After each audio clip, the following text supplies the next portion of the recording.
Hello, friends, and welcome to the Living Truth Podcast. This is Kristin, Carrie, hosting today. And you guys, I'm so excited to talk to Carrie Holladay. Carrie, thank you so much for joining me on the Living Truth Podcast today. Thank you. It's an honor to be here, really. Okay, I'm going to tell you guys about Carrie. I've been following her on Instagram for a while. That's how I found her.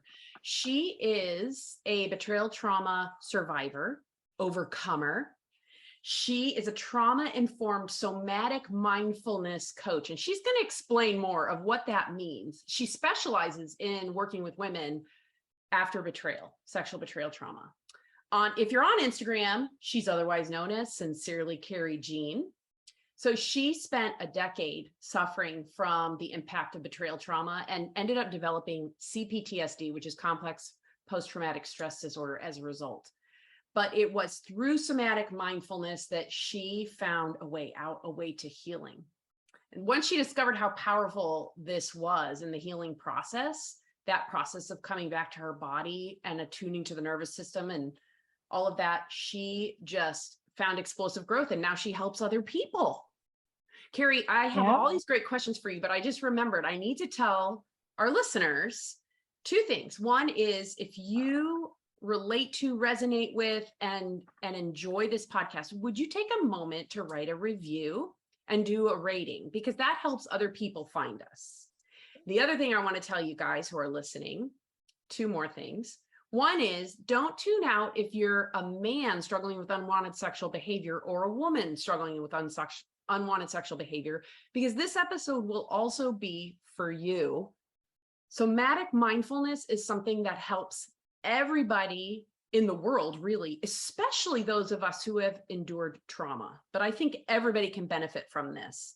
And the third and last thing I want to tell you guys who are listening, before I ask Carrie some great questions here, is the holidays are right around the corner from when this podcast is releasing on October 31st. And holidays can be one of the most brutal, painful times for couples who have recently had infidelity or porn addiction exposed in their family, for obvious reasons and reasons you may not have already thought about. So I want to tell you guys about an important experience I am offering for women for free on Facebook, or you can just do it via email. And it's survival strategies for the holidays after betrayal. It's going to take place the week before Thanksgiving, like that full week, the week of the 14th of November. Go to my website, living-truth.org, and click on wanting more information about women in the battle. That will get you on my email list, and you'll get all the details for that in there. Okay, now back to talking to you, Carrie. I want to ask you, just first of all, can you describe to our audience what is somatic mindfulness? Yes. Actually, before I answer that question, I wanted to kind of back your advice to those that are listening, that this is for everybody, the betrayer and the betrayed, because this is really what worked for my husband as well. He jumped on this bandwagon before I did. So this is across the board. Everybody on the planet can use this, no matter if you've experienced trauma or not. This is for everybody. So before we get in, no one turn this off, because you can use this in some way. So now to answer your question, what is somatic mindfulness? So first, let's define somatic. Soma in Greek means living body. So somatic is referring to the body. And mindfulness, I know mindfulness is like a buzzword that everybody's talking about. And really, people identify it as being in the present moment.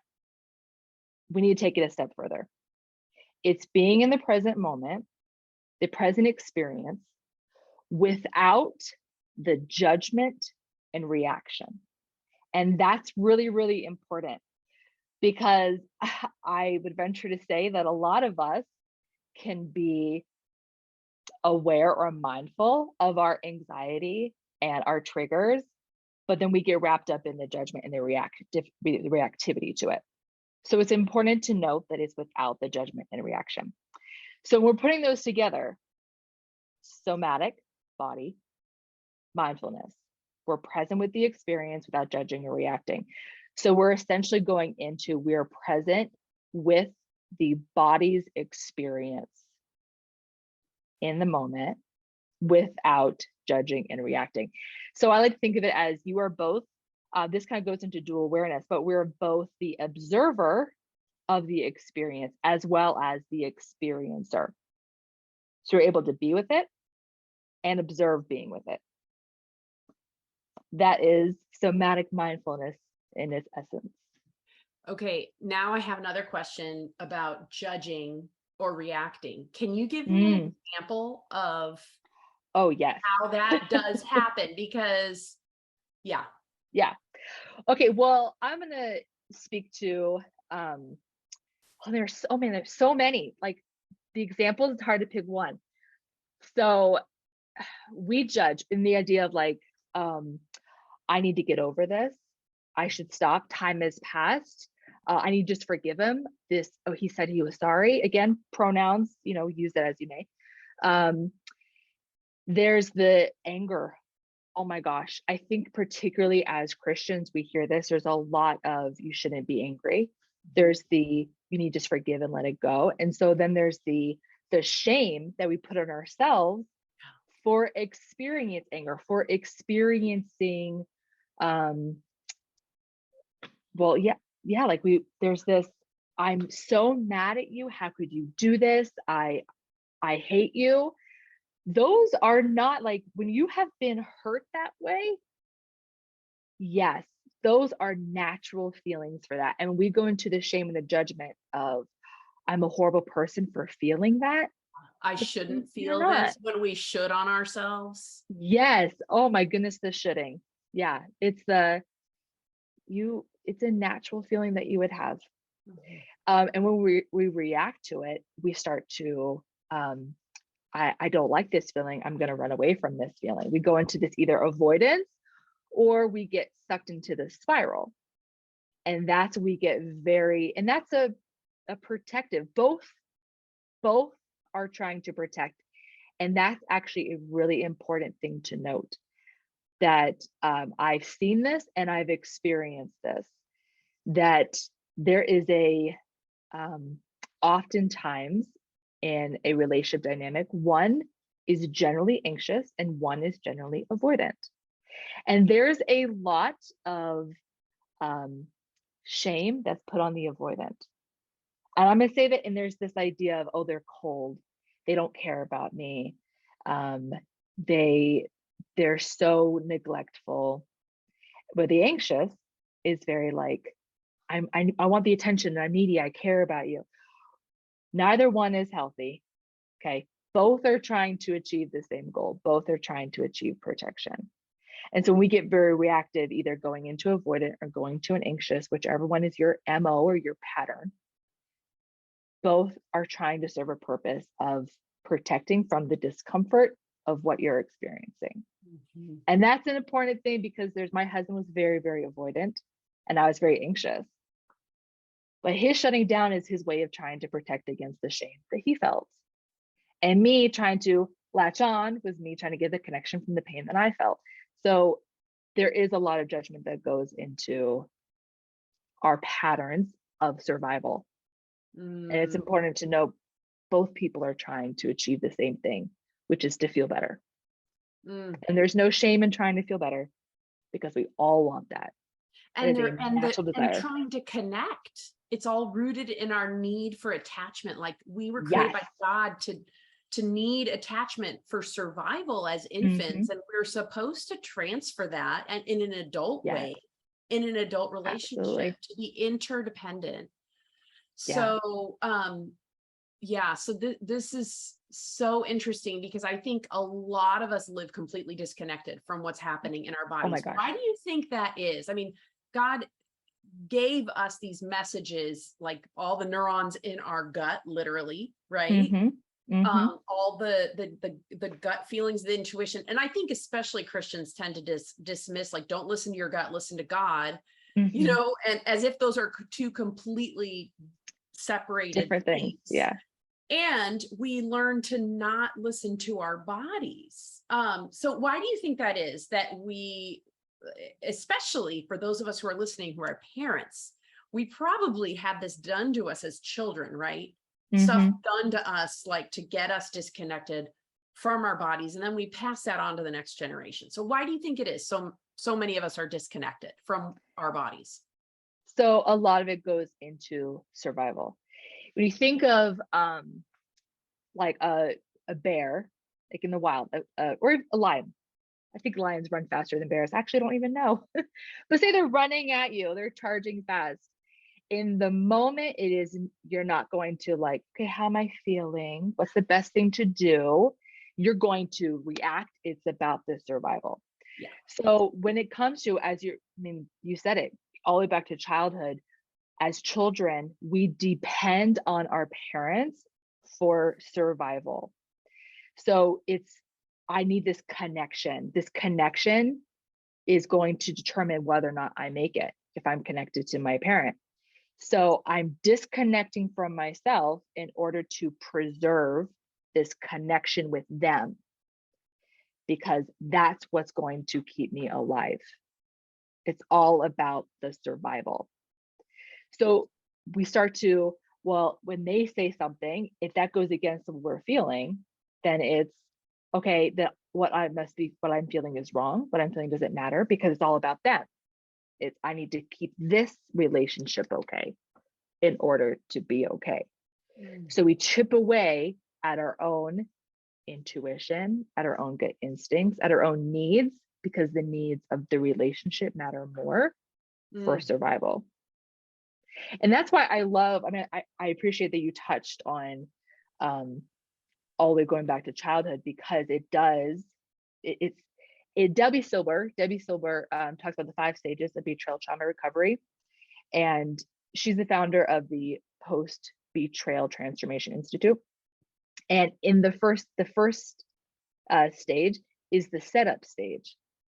And the setup stage is all of our essentially pre-existing attachments, our pre-existing wounds, the lack of connection, our traumas before we even entered into the marriage, that then makes us disconnect from ourselves and our intuition to then, I need to preserve this relationship.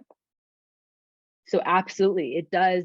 Many times we start looking into healing from betrayal in our relationship. It brings up all of the before, because we see the setup, how our system has been shaped into this disconnection from ourselves. Yeah. Absolutely, it's all about survival. That's the brain and body's number one priority. It's not happiness as much as we like to think it is. It's not. It's about, it is 100%. It's how can I get through this? And what the brain's going to do is it's like a file cabinet. It goes back to see, how did I get through this before, which is that setup stage. It's how did I preserve connection when I was a kid? And we do this subconsciously. How did I preserve that? That's how I'm going to do it now. Because it's those patterns of survival. That's what the brain's going to do. Even if it's no longer serving you, it knows this is going to get me through it. That's what matters. Okay, so some people are listening and they're I know you can't see what I'm doing with my hands if you're just listening and not watching this, but that was that mind blown hand motion here. Okay, so very powerful. So if you're listening and you're like, oh my goodness, yes, that is me. Like, I have been doing whatever I can to preserve the connection with my spouse, or to avoid what I think I'm just avoiding the connection, but really that's also about survival, because you're trying to avoid the shame. And they're realizing, yeah, I'm living completely disconnected from my own body, my own feelings and thoughts and wants and needs, which kind of perpetuates this cycle of trauma, right? So how do they start to begin to reconnect with their body after living disconnected for so long? Well, first and foremost, it's not a fast process. And I say that because it can be scary. If you have learned that survival means disconnecting from yourself, then to then go into, now I'm gonna try and connect with myself, that's going against what your body has learned for survival. And that can be scary. So that is why slowly matters, because we're trying to, okay, so this is kind of like an example. You'll hear me out. So like, you know, the frog, you put the frog in the pot and then you crank the temperature up. If you go all the way up to high, it starts boiling, the frog's gonna jump out. If you just slowly go 1 degree up, 1 degree up, then the frog stays. It's like, oh, okay, it acclimates, it doesn't freak out. Mm-hmm. So in trauma, we call this titration, where Yes. we're adding 1 drop at a time, so that way it doesn't have the reactivity. So we're trying to reconnect to our bodies, which has been oftentimes deemed unsafe to do. We want to go slowly in that reconnection because we don't want to activate the threat defense system, which is essentially saying that's not safe to do, so we need to pull out all the protective measures. So we go slowly. We go slowly with compassionate curiosity. And the compassionate piece is huge. Oh my goodness, it's so big, because that's where we get rid of the judgment. It's knowing this makes sense why this is scary. It makes sense why I'm resistant to go there. Mm-hmm. This is hard. We're giving ourselves the validation. We're giving ourselves the attunement of being heard. We all want to be heard and seen and understood. That's a natural longing that we have. And so we're kind of giving it to ourselves. As we're reconnecting, we go slowly with, all right, what do I notice in my body? And maybe if that's even too much, it's what do I notice in my environment? What do I notice in the way that my body engages with the environment? And then we can take it, okay, what do I notice in my body? Sometimes I know breath work is, go to your breath. That's a big one that people use because it's always there. We always have our breath with us. But the breath can be very dysregulating. So we're talking about connecting to your body, connect with your breath when it's like, oh my gosh, I have to go inside to do that. And that's really scary. So it's, all right, let's start with, what do you notice in your, where does your attention navigate to or gravitate to in your surroundings? And then it may be, oh, how does that feel when you notice that? So we're starting to get curious with the body, with the engagement of what you're around, because that's less scary. We call that anchoring. Mm-hmm. I'm orienting to my environment and finding something that anchors my system. So that way, then with that anchoring, I could then go in my body. Okay, now what am I noticing inside with this anchor that's outside? So it's all about taking it at the pace of your nervous system. And that's the phrase I love to use, because your system is the one that's going to determine how quickly you can move. And okay, so what is the sign that you're going too fast? The sign is going too fast. Well, when we start to notice the anxiousness, the shutting down, those are kind of more of the ones that we tend to think of, flight, fight, freeze, a fawn. That's a big one we see in betrayal. I think a lot is the fawning. Which, explain what fawning is, just to be sure that people understand. So fawning is essentially, I like to think of it as friend. You're fawning, you're befriending of, I'm going to be super nice to you so that way you'll be nice to me and I won't get hurt. Someone breaks into the house and you're like, oh, okay, you're doing okay, here's all my things. Oh, how'd you get in? You're so good at this. Like, you found a way into my house. It's like you're being nice to them so that way they won't hurt you, versus I'm going to fight you and run away or freeze, which is freeze is an overcharge of both the high intense, the hyperarousal and hyperarousal. It's like they're both going in full force. We get stuck. So fawning is, I'm playing the perfect wife. I'm going to give you everything that you need, so that way you'll be nice to me. That's why we see that a lot, I think, in Michelle, and I did it. Hands down, I did it. It was, I'm going to cater to your every need. I'm going to try to prevent any stress in your life for my own survival. Yeah, we're also encouraged to do that by a lot of unknowing people helpers that don't realize they're actually propagating the addiction cycle when they tell us to just give him more sex and reduce his stress levels. Because it's not about either of the, well, stress does play a factor in addiction, but it's never the betrayed partner's job to reduce the stress of the grown up with the unwanted sexual behavior. Yeah. So you're right. We fawn as a survival strategy, but it's also highly encouraged and highly valued by the church also. Oh yes, absolutely. Yeah. Absolutely. So one thing I want to go back to is this, how you said how important it is to have that compassionate curiosity, which is in stark contrast to judgment, right? Yeah. Totally. Okay. But one thing that I found for several years of my early recovery process was I had to borrow the compassion of other people for me. I could not manufacture it for myself. Like I could, if I was really intentional and I stopped and I was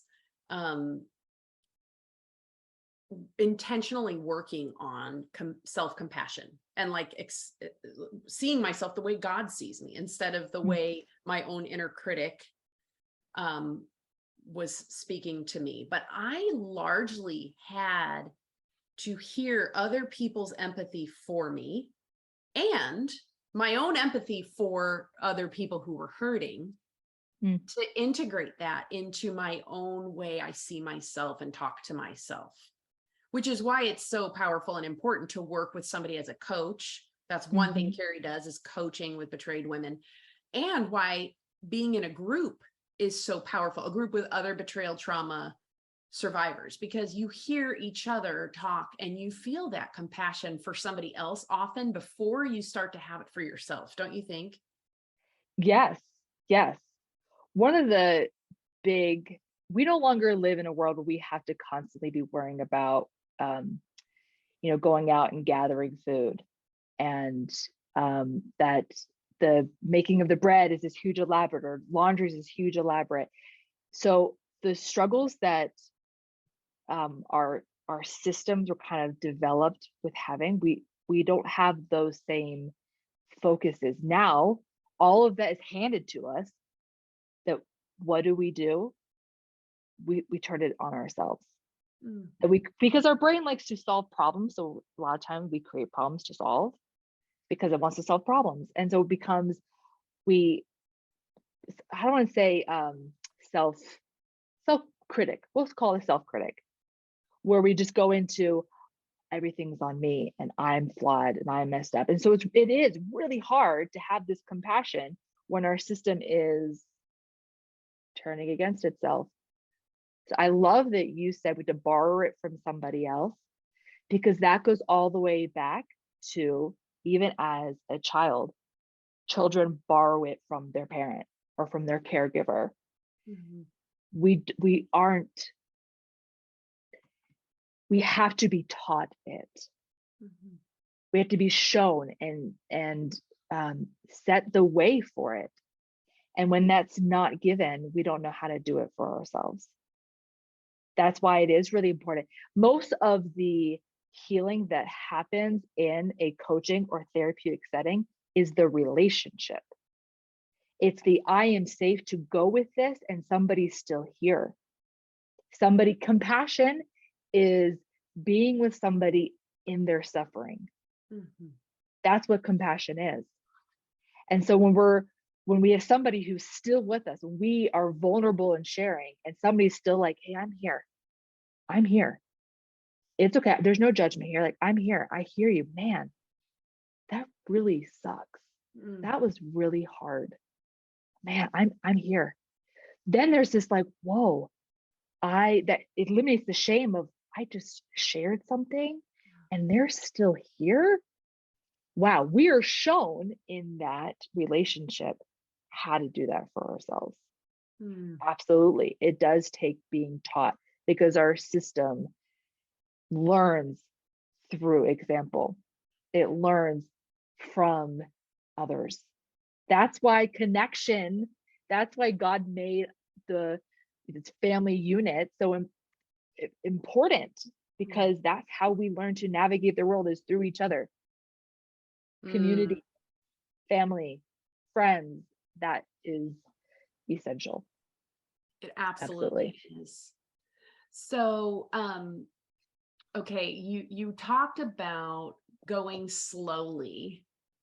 Can you, I loved the example you gave of starting with your environment rather than tuning into the Mhm. body. And in our groups, we do a lot of grounding strategies with our betrayed partners, and we'll do the five senses, name five Mhm. things you can see, four things you can Yeah. hear, etc., which is that anchoring. When a person is in a place where they can start to look at what is going on in their body, um, can you give us some examples of some somatic mindfulness techniques that people could try? Oh, well, there are a lot of different approaches. Um, it is, it's all about the pattern. Okay. That there is, and that's why it's a process in time, because it's recognizing the patterns of, what am I seeing here? What am I seeing? It's being open to what you're seeing, to start to notice the pattern. Mhm. So maybe it's, I like to start with the feet first off, where it's the anchoring your feet on the ground. There's a lot of um, support in the feet. They carry us everywhere. Yeah. And so I really like focusing on, bringing it down to the feet.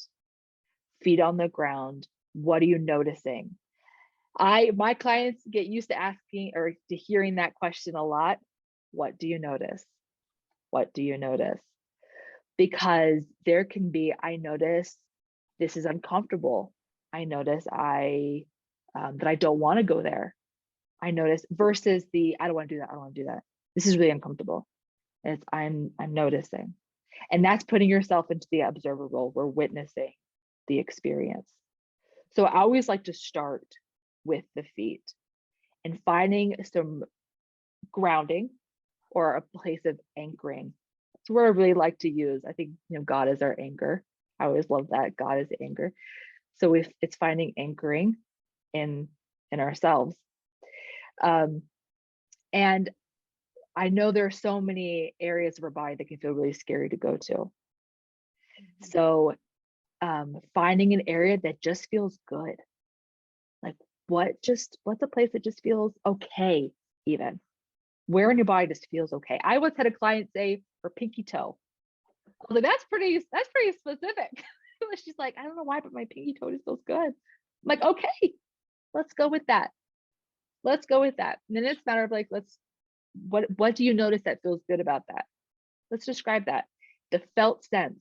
I love the language of the felt sense, because we tend to do a lot of, emotion. Label the emotion, super, super helpful, bringing that neocortex online.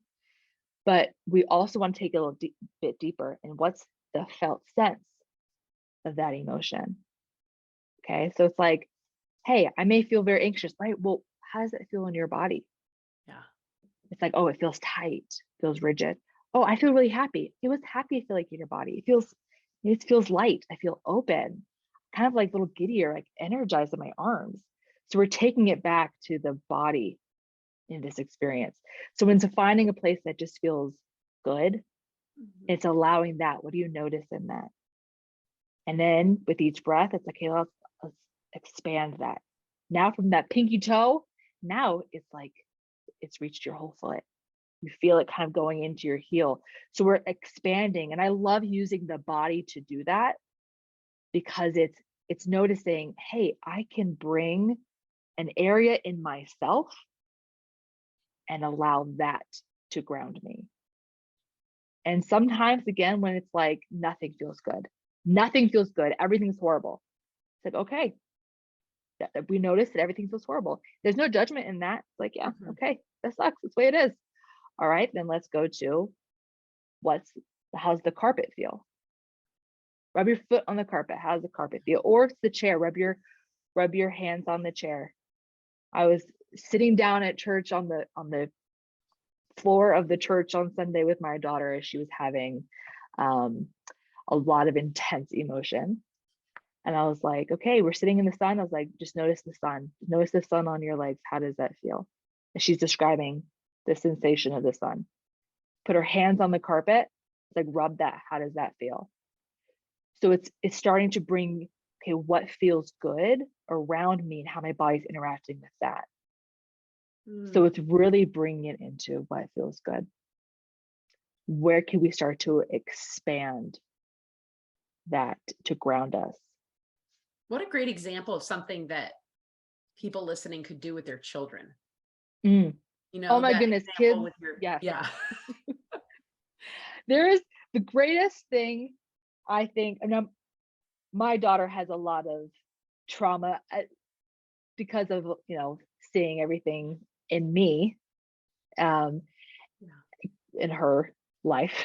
And the greatest thing I've ever done as a parent is to learn how to regulate myself, how to be with the heart and show her that. And that's something I think is so huge, because in betrayal, we do kind of, oh, I'm failing my kids because I'm so caught up in all of this, my hurt, my pain. I'm not showing up for them. I don't want to tell them what's going on. I don't want to share this with them. But when we can be the example, we can say like, hey, I'm having a hard day right now, and this is what I'm doing. Guess what? That's like, oh my gosh, the greatest thing you could do for them is showing them it's okay to experience hard feelings.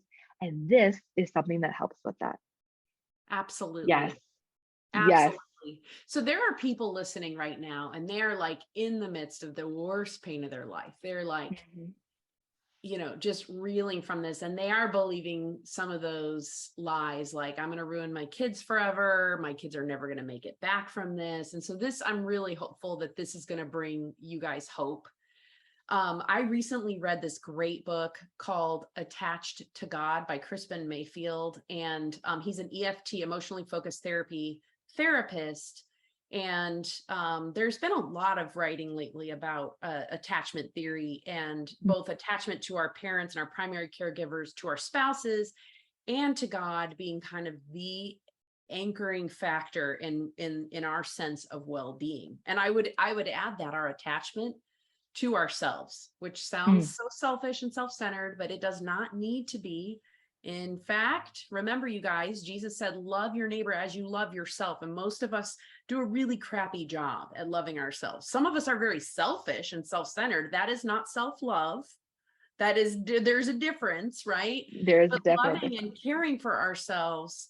Anyways, back to Attached to God. In this book, he talks about, you do not have to be the perfect parent to raise resilient, really kids that thrive. You just have to be a good enough parent. And I think really part of being a good enough parent, because the perfect parent doesn't exist, is acknowledging that we're in pain or that we're struggling, and that we have tools and resources to do something about it.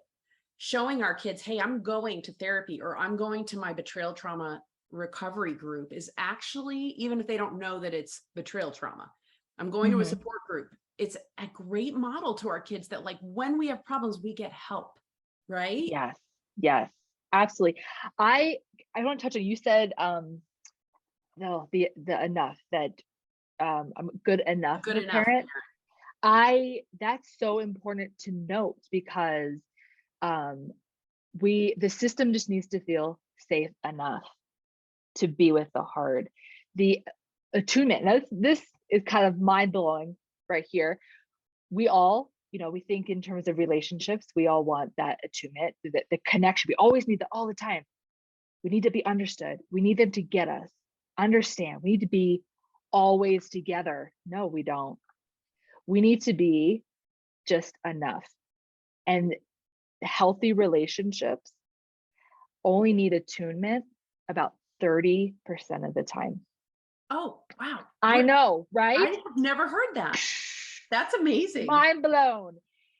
This is what really matters. Every relationship's going to have ruptures. You think relationship meaning intimate relationships, parent-child relationships, co-work, all of them are going to have ruptures. That's normal. That's healthy. What matters is the repair. Okay? The repair is what matters. And we aren't going to always understand each other because of our own experiences, our own personalities. Even we're not always going to be like, yeah, I get you and I'm here. What matters is the contingency. And the contingency is, okay, I don't quite understand, but I'm still here trying to understand. Tell me a little bit more. How does that feel for you? What is that like for you? Because I don't understand, but I want to understand. That is what's so important. We don't always have to get each other 100% of the time. We have to get each other enough and have that contingency of, and I want to know more. That is so, so, so important. It's all about having enough. I feel safe enough. I feel rooted enough. I feel connected enough that I can be with this, that I can reach out. It's having that. There's no perfection of 100%. We just need enough. That is, I think it's really important. Yeah, it's so powerful. I love hanging on the affirmation, progress, not perfection, because I think so many of us, if we grow up in families with addiction, dysfunctional family systems, we grow up having a facade of perfection that we need to like measure. We feel like we need to measure up to, at least externally. And then when we feel like a wreck on the inside, that produces so much shame, which propagates addiction, right? And dysfunctional family systems. So I love the freedom of knowing it just has to be safe enough. And we have to be just a good enough parent. That gives us some freedom, doesn't it? To know, okay, yeah, I screwed up. Like it's my humanity. It's part of the deal.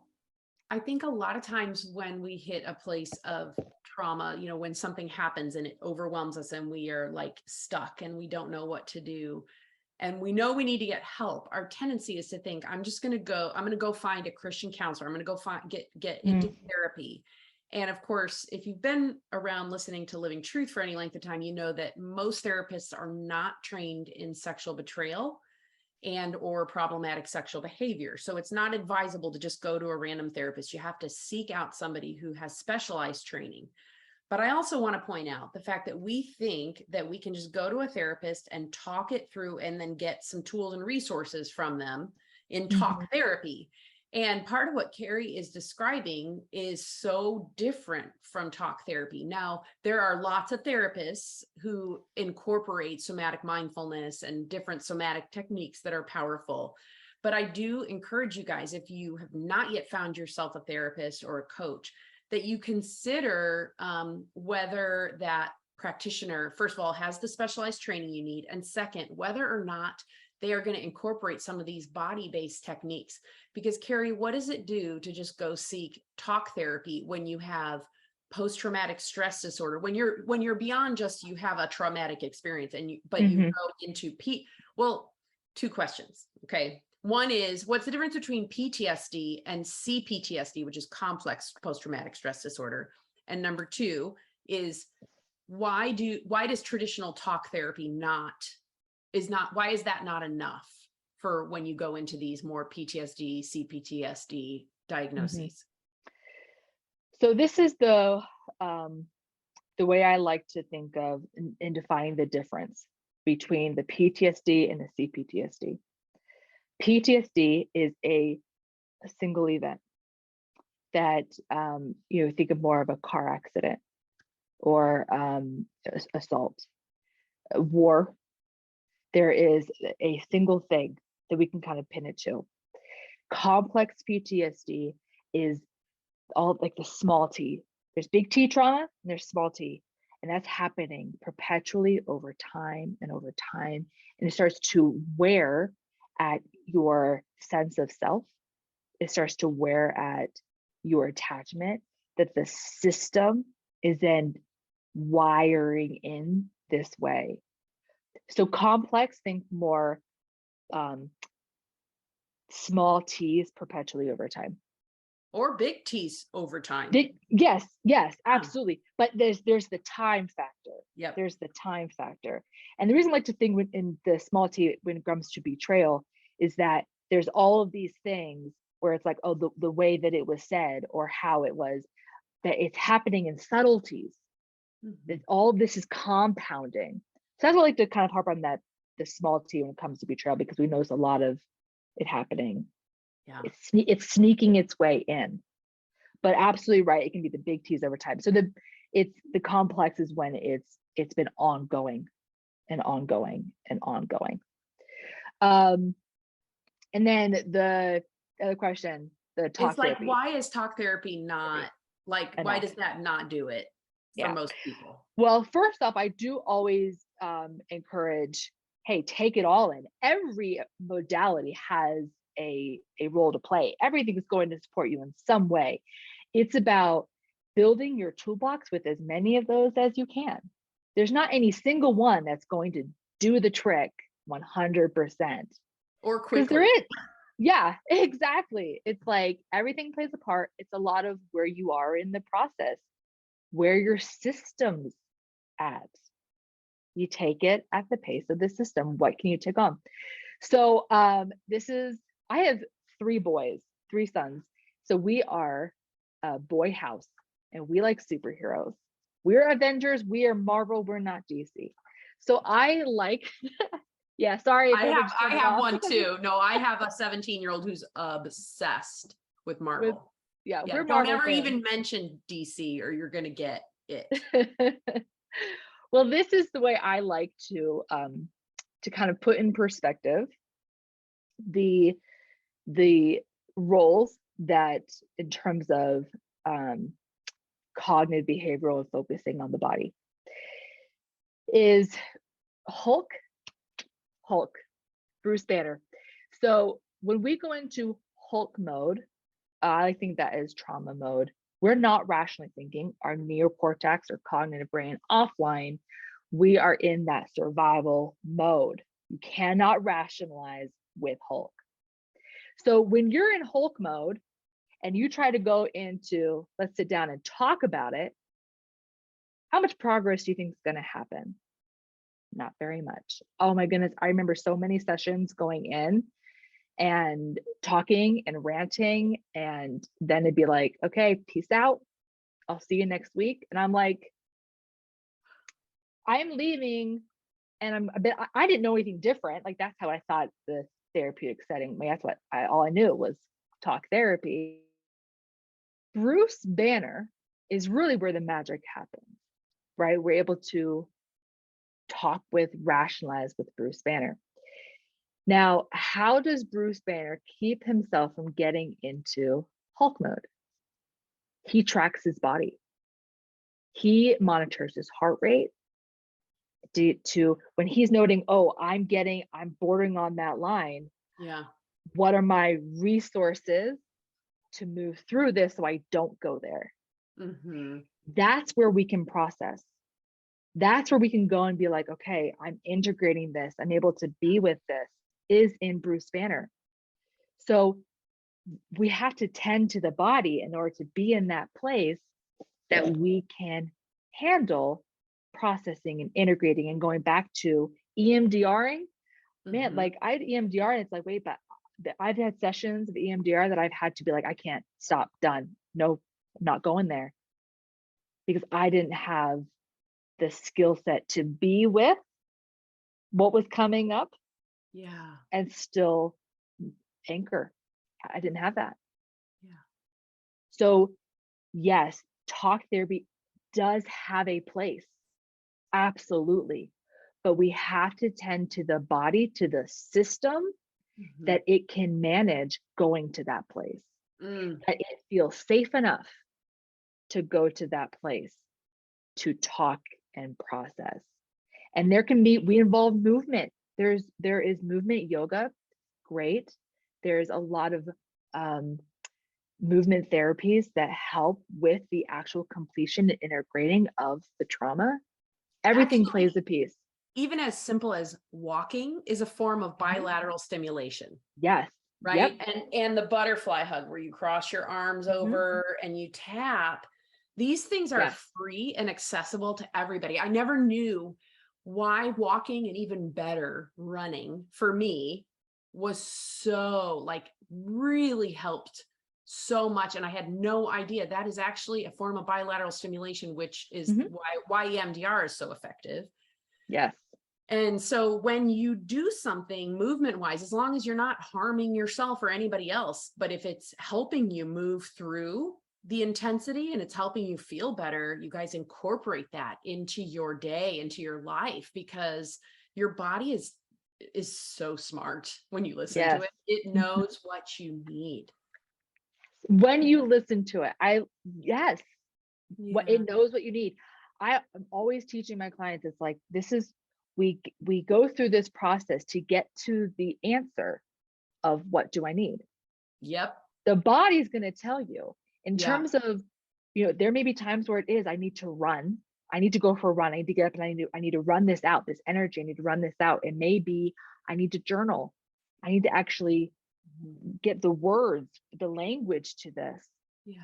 It may be, I need to dance, to bake, to sing, to meditation's a little bit harder when you're in that mode.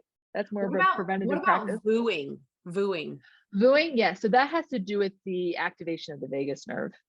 I know, and it works, and it's crazy. So where you just take a deep breath, and from deep in the gut, you get that vibration. It's the weirdest thing, but it's legit. Yes, I have clients do that. They're like, what? I'm like, oh, no, let's go through this. I always tell them, it's like, if you would like to mute, you can, if that feels more comfortable for you. But hands down, every single one of them, wow, it really does. Like, I feel that. Yeah. The body knows what to do. The body craves healing. The body craves integration. It's the coming back to, what do I need? And no one else can answer that for you. My clients come, what do I do? Like, I can't tell you that. I can only guide you to find that answer for yourself. Right. I cannot tell you what you need. I can't tell you to get a divorce or not. I can't tell you that. No. No one can tell you that. It is all up to you. It is coming back to your body, what your needs. Boundaries, I can't tell you which one you need. It's all about coming back to your body and your needs. That's what it's all about. So powerful. Carrie, thank you so much for taking your time to share with our listeners. You guys, I will put a link to Carrie's website in our show notes. This is so helpful. We just are so grateful for you sharing your experience, your wisdom, and just your expertise in this area with our listeners. Thank you for having me. You guys, just take a second and rate and review our podcast. That'll help more people get the help that they need through the Living Truth podcast. Thank you so much for taking your time to listen in. And until the next episode, I'm holding out hope for you.